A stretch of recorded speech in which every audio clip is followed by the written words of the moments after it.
প্রতিদিনের মতো নতুন আরেকটা ভিডিও নিয়ে চলে আসলাম। আসসালামু আলাইকুম, রুদুস হোমস্টাইল কুকিং থেকে আপনাদের স্বাগতম। আমি বিক্রমপুর থেকে বলছি। কেমন আছেন আমার আপুরা, ভাইয়ারা এবং আন্টিরা? আশা করি আল্লাহর রহমতে ভালো আছেন, যে যেখানে আছেন সুস্থ আছেন। আমিও আল্লাহর রহমতে ভালো আছি। তো আমাদের এখানে রাতের বেলা একটু শীত পড়ে, এই জন্য এখন পর্যন্ত কম্বলটা উঠানো হয়নি। তো ঘরটা গুছিয়ে নিচ্ছিলাম, খাটটা, এটাও আপনাদের সাথে শেয়ার করা। খাটটা গোছানোর পরে ঘরটা ঝাড় দিয়ে নিচ্ছিলাম। আজকে রান্নার আগে ঘরের যাবতীয় কাজ ছেড়ে নিচ্ছিলাম। ঘরটা ঝাড় দিয়ে তারপরে ঘর মুছে নিব। মুছে নেওয়াটা আপনাদের সাথে শেয়ার করতে পারিনি। এরপরে রান্নায় চলে এসেছি। মাছ ভিজিয়ে রেখেছিলাম, আর এই দিকে আমি পেঁয়াজ কেটে নিচ্ছিলাম। আমি একদিনের পেঁয়াজ কেটে 2 দিন বা 3 দিন খাই, কারণ পেঁয়াজ কাটাটা আমার ঝামেলার মনে হয়। তো আমার ভিডিওগুলো ভালো লাগলে অবশ্যই লাইক, কমেন্ট, সাবস্ক্রাইব করে আমার চ্যানেলের পাশে থাকবেন। ফুল ভিডিওটা অবশ্যই দেখবেন। আর ভিডিওর কোনো অংশে যদি বিন্দু পরিমাণের ভালো লেগে থাকে তাহলে অবশ্যই একটা লাইক দিয়ে যাবেন। একটা লাইক দিলে আমার ভিডিওগুলো আরও 5 জনের কাছে যেতে সাহায্য করে। আমি জানি আমার আপুরা একটা লাইক অবশ্যই দিবে। তারপরে আমি কুমড়ো কেটে নিচ্ছিলাম। আজকে কুমড়ো ভর্তা করব, সেটাও আপনাদের সাথে শেয়ার করব।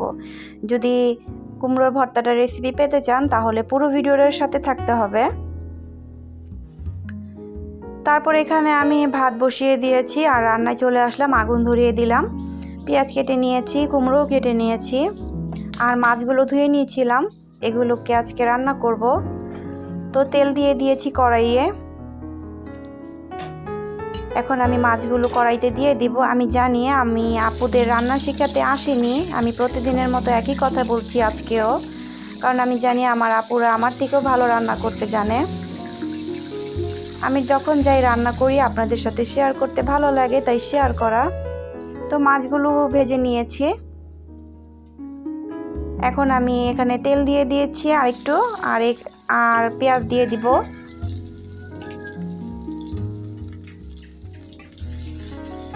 আর আপনাদের সুন্দর সুন্দর কমেন্টসগুলো পড়তে না আমার খুবই ভালো লাগে। আপনাদের এই কমেন্টসের জন্য আমার ভিডিও বানাতে আমি আরও উৎসাহ হই। আর আমার কথায় কোথাও জড়তা বা ভুল থাকলে অবশ্যই ক্ষমার দৃষ্টিতে দেখবেন। আর এখানে আমি পেঁয়াজগুলো ভেজে এখন আদা রসুন দিয়ে দিলাম, আর হলুদ গুঁড়ো, মরিচ গুঁড়ো দিয়ে দিচ্ছি।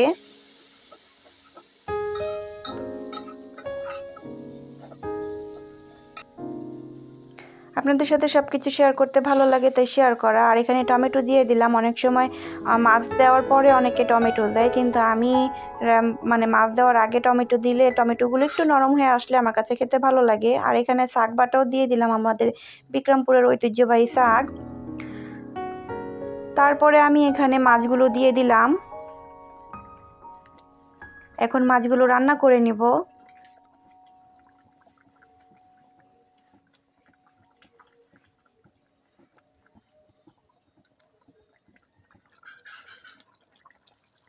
মাছগুলো রান্না করে নিচ্ছে, রান্না করা প্রায় শেষের দিকে।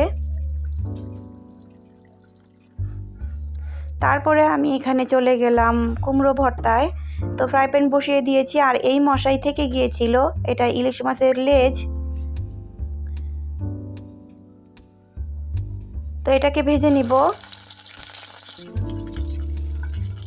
আমার কাছে এই ভর্তাটা খুবই ভালো লাগে। তো কুমড়ো ভর্তাটা শুধু কুমড়ো দিয়েও করা যায়, আবার মাছ দিয়েও করা যায়। এটা চিংড়ি মাছ হোক বা ইলিশ মাছ হোক, আমার ইলিশ মাছ দিয়ে খেতে খুবই ভালো লাগে। তারপরে কুমড়োগুলো আমি দিয়ে দিলাম, কেটে রাখা কুমড়োগুলো। এগুলোকে এখন ইলিশ মাছটার সাথে ভেজে নেব। তো ইলিশ মাছটা ভাজা হয়ে গেলে আমি উঠিয়ে নিব। তারপরে এখানে আমি দিয়ে দেব কিছুটা রসুন, আর রসুনটা অবশ্যই দেওয়ার চেষ্টা করবেন। রসুনটা দিলে ঘ্রাণটা অনেক সুন্দর আসে। আর আপনাদের আমি একটা কথা বলছি, এই ভর্তাটা যদি কেউ না খেয়ে থাকেন তাহলে অবশ্যই একবার খেয়ে দেখবেন। তারপরে আমি মরিচগুলো টেলে এখন পাটায় চলে আসলাম। আমার কাছে এই ভর্তাটা খুবই ভালো লাগে, একবার হলেও খেয়ে দেখবেন। আর যদি কেউ খেয়ে থাকেন অবশ্যই কমেন্টস করে জানিয়ে যাবেন। তারপরে আমি ইলিশ মাছটাকে বেছে নিচ্ছিলাম, কাটাগুলো আপনাদের সাথে ডিটেলসে শেয়ার করলাম এই ভর্তাটা। তো কাটাগুলো বাছা হওয়ার পরে আমি একটু বেটে নিয়েছিলাম, তারপরে কুমড়োগুলো দিয়ে দিলাম। কুমড়োগুলো এখন আমি বেটে নিয়েছি। তারপরে কিছুটা পরিমাণের কাঁচা পেঁয়াজ আমি এখানে দিয়ে দিব। তারপর এটাকেও আমি কিছুটা পরিমাণে থেতলে তারপরে একসাথে মিশিয়ে নিব। আমার এখানে ভর্তাটা করা শেষ হয়ে গেছে, তারপরে আমি বাটিতে তুলে নিব। এই ভর্তাটা মানে করার পরে 1 প্লেট ভাত অনায়াসে খাওয়া যায়, আর কিচ্ছু লাগে না।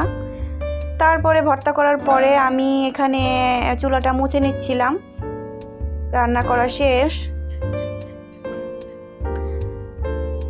তো অফিস কিনে যাবতীয় কাজ সেরে খেতে বসে পড়েছিলাম, আর ভর্তা খাওয়ার সময় আর ভিডিও করতে পারিনি। আর এটা হচ্ছে বিকেলের ভিডিও, বড়ই খাচ্ছিলাম। তো আজকের ভিডিওটা এ পর্যন্তই। ভিডিওর শেষ প্রান্তে চলে এসেছি। সবাই ভালো থাকবেন। আল্লাহ হাফেজ।